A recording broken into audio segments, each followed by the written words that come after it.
ঘাসফড়িং এর উদর আর আমাদের উদরের মধ্যে কিন্তু একটু পার্থক্য আছে। যেমন আমাদের উদরে কোনো খণ্ড না থাকলেও আলহামদুলিল্লাহ ঘাসফড়িং এর উদরে আছে। ঘাসফড়িং এর উদরের ভাই মোট খণ্ড 11টা।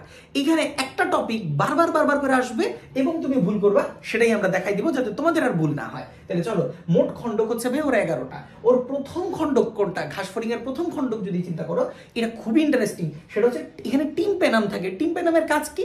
এই টিম্প্যানাম, টিম্প্যানিক শুনলেই তুমি একটা কথাই মনে রাখবা, সপ্তম অধ্যায়ে অস্তিত্ব আছে এই যে আমাদের কানের মধ্যে টিম্প্যানিক পর্দা থাকে। তুমি মনে রাখবা ভাই টিম্প্যানামের কাজই কি?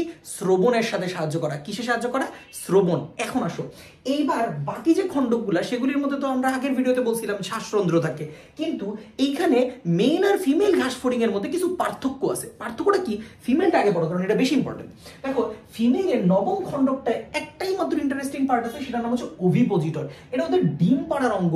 প্রচন্ড ইম্পর্টেন্ট এমসিকিউ ভাইয়া, প্রত্যেকটা বোর্ড কোনো না কোনো ভাবে অবশ্যই এটা পায়। তারপরে আসো, এরপর আরেকটা যদি আমরা বলি মেল গ্রাসহপারে কি কি আছে। মেল গ্রাসহপারটা একটু ইন্টারেস্টিং, কারণ হচ্ছে ফিমেলে যেমন শুধুমাত্র একটা ওভিপোজিটর আছে, মেলের কিন্তু 3টা ডিস্টিংগুইশনাল জিনিস আছে, মনে রাখতে হবে। একেবারে উপরে মনে রাখবা, উপরে কি? সুপ্রা, উপরে থাকে। আর নিচেরটা মনে রাখবা সাব। তাহলে উপরেরটার নাম কি? Supra anal plate. মানে মনে হইতেছে না কিছু একটা অ্যানাসের উপরে আছে? তাহলে ওরকম 10 নম্বরে থাকে অ্যানাল সার্কি। খেয়াল করো, 10 নম্বরটা দিয়ে মনে রাখবা, 10 নম্বরটা অ্যানাল সার্কি, এর উপরে থাকে সুপ্রা, উপরে আছে সুপ্রা অ্যানাল প্লেট 11 নম্বর খণ্ডকে, আর নিচে আছে সাব। সাব মানেই নিচে, মনে রাখবা সাবজেনিটাল প্লেট। এটা কই আছে? নিচে আছে। তাহলে অ্যানাল সার্কির নিচে আছে সাবজেনিটাল প্লেট, উপরে আছে সুপ্রা অ্যানাল প্লেট। আশা করি বুঝতে পারছো। ভিডিওটা সেভ করে রাখো যাতে এরপরও আবার দেখতে পারো ইনশাআল্লাহ। ওকে।